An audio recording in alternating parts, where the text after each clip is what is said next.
Selamat datang di channel seputar PNS.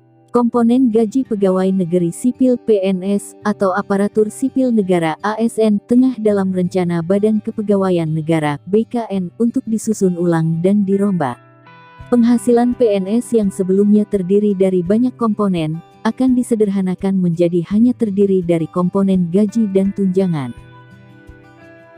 Formula gaji PNS yang baru akan ditentukan berdasarkan beban kerja, tanggung jawab, dan risiko pekerjaan. Sementara untuk formula tunjangan PNS meliputi tunjangan kinerja dan tunjangan kemahalan. Kemudian, rumusan tunjangan kinerja didasarkan pada capaian kinerja masing-masing PNS.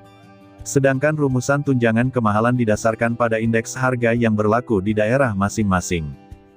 Deputi Bidang Pembinaan Manajemen Kepegawaian BKN Hayomo Dwi Putranto mengatakan, pihaknya tengah mempercepat perumusan kebijakan sebagai bagian dari proses gaji PNS, salah satunya dengan melakukan reformasi sistem pangkat dan penghasilan. Termasuk di dalamnya gaji dan tunjangan, serta fasilitas PNS. Apakah tahun depan berlaku? Ini masih dalam pembahasan sambil menunggu semua persyaratan terpenuhi. Terlebih sekarang pemerintah fokus kepada penanganan COVID-19, katanya. Aturan baru gaji PNS, kata Hayomo, akan berlaku bila semua instansi sudah melakukan 3 hal sesuai amanat peraturan pemerintah tentang manajemen PNS. Ketiga hal itu antara lain pertama adalah seluruh instansi sudah melakukan penyusunan analisa jabatan sesuai perkembangan yang ada saat ini.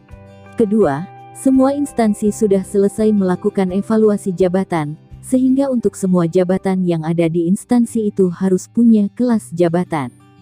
Ketiga, anggaran sudah disesuaikan dengan kemampuan keuangan negara. Haryomo mengatakan, secara substansial sistem penggajian PNS yang awal mulanya berbasis pangkat, golongan ruang, dan masa kerja menuju ke sistem berbasis harga jabatan, didasarkan pada nilai jabatan. Adapun nilai jabatan diperoleh dari hasil evaluasi jabatan yang menghasilkan kelas jabatan atau tingkatan jabatan, yang selanjutnya disebut dengan pangkat. Saat ini, besaran gaji PNS diatur di dalam Peraturan Pemerintah PP Nomor 15 Tahun 2019. Gaji untuk semua PNS ditentukan oleh lama masa kerja. Berikut rincian gaji PNS golongan 1 sampai dengan 4 berdasarkan PP 15/2019. Golongan 1. 1A, Rp1.560.800 sampai dengan Rp2.335.800. 1B, Rp1.704.500 sampai dengan Rp2.472.900. 1C, Rp1.776.600 sampai dengan Rp2.577.500. 1D, Rp1.851.800 sampai dengan Rp2.686.500. Golongan 2. 2A, Rp2.022.200 sampai dengan Rp3.373.600. 2B, Rp2.208.400 sampai dengan Rp3.516.300. 2C, Rp2.301.800 sampai dengan Rp3.665.000.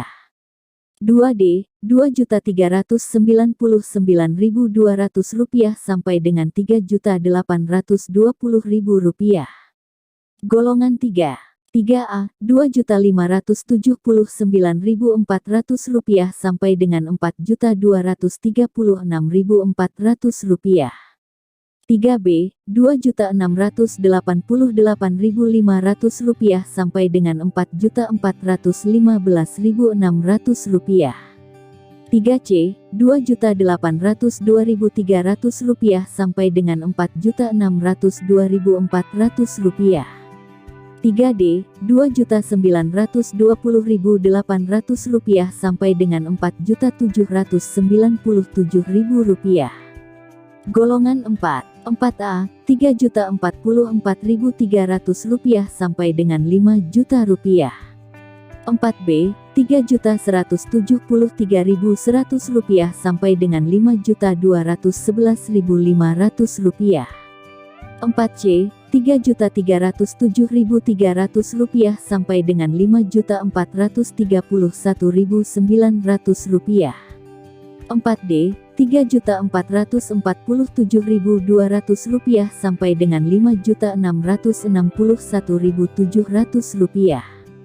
4E, Rp3.593.100 sampai dengan Rp5.901.200. Pemerintah di tahun ini akan memberikan sederet keistimewaan untuk para pegawai negeri sipil (PNS) yang bertugas menjadi punggawa atau pengurus anggaran pendapatan dan belanja negara (APBN). Ada 4 jabatan fungsional yang berhak mendapatkan tambahan tunjangan. Keempatnya diatur di dalam satu peraturan Presiden Perpres, yakni Perpres Nomor 3 Tahun 2021, Perpres Nomor 4 Tahun 2021, Perpres Nomor 5 Tahun 2021, dan Perpres Nomor 6 Tahun 2021. Keempat jabatan fungsional itu diantaranya Pembina Teknis Perbendaharaan Negara, Analis Pengelolaan Keuangan APBN, Analis Perbendaharaan Negara, dan Pranata Keuangan APBN. Pegawai negeri sipil yang diangkat dan ditugaskan secara penuh dalam jabatan fungsional Pembina Teknis Perbendaharaan Negara, diberikan tunjangan Pembina Teknis Perbendaharaan Negara setiap bulan, tulis pasal 2 Perpres 3/2021. Dalam Perpres 3/2021 secara rinci dijelaskan, jabatan Pembina Teknis Perbendaharaan Negara penyelia mendapatkan tunjangan sebesar Rp960.000. Kemudian, jabatan Pembina Teknis Perbendaharaan Negara Mahir mendapatkan tunjangan Rp540.000, dan Pembina Teknis Perbendaharaan Negara Terampil mendapatkan Rp360.000. Dalam Perpres 4 Tahun 2021, dijelaskan jabatan fungsional Analis Pengelolaan Keuangan APBN yang terdiri dari Analis Pengelolaan Keuangan APBN Ahli Madya mendapatkan tunjangan Rp1.380.000. Kemudian, Analis Pengelolaan Keuangan APBN Ahli Muda mendapatkan Rp1.100.000, dan Analis Pengelolaan Keuangan APBN Ahli Pertama mendapatkan Rp540.000. Perpres Nomor 5 Tahun 2021 mengatur tunjangan jabatan fungsional Analis Perbendaharaan Negara. Ada 4 jenjang jabatan fungsional keahlian. 1. Analis Perbendaharaan Negara Ahli Utama Rp2.025.000. 2. Analis Perbendaharaan Negara Ahli Madya Rp1.380.000. 3. Analis Perbendaharaan Negara Ahli Muda Rp1.100.000. 4. Analis Perbendaharaan Negara Ahli Pertama Rp540.000. Adapun dalam Perpres Nomor 6 Tahun 2021 mengatur tunjangan jabatan fungsional Pranata Keuangan Anggaran Pendapatan dan Belanja Negara. Ada 3 jenjang jabatan fungsional keterampilan yakni Pranata Keuangan Anggaran Pendapatan dan Belanja Negara penyelia Rp960.000. Kemudian, Pranata Keuangan Anggaran Pendapatan dan Belanja Negara Mahir Rp540.000. Serta, Pranata Keuangan Anggaran Pendapatan dan Belanja Negara Terampil Rp360.000. Demikian penjelasan singkat tentang info gaji PNS di tahun 2021 ini, semoga dapat terrealisasi di tahun mendatang. Sekian info seputar PNS. Sampai jumpa di info-info PNS selanjutnya.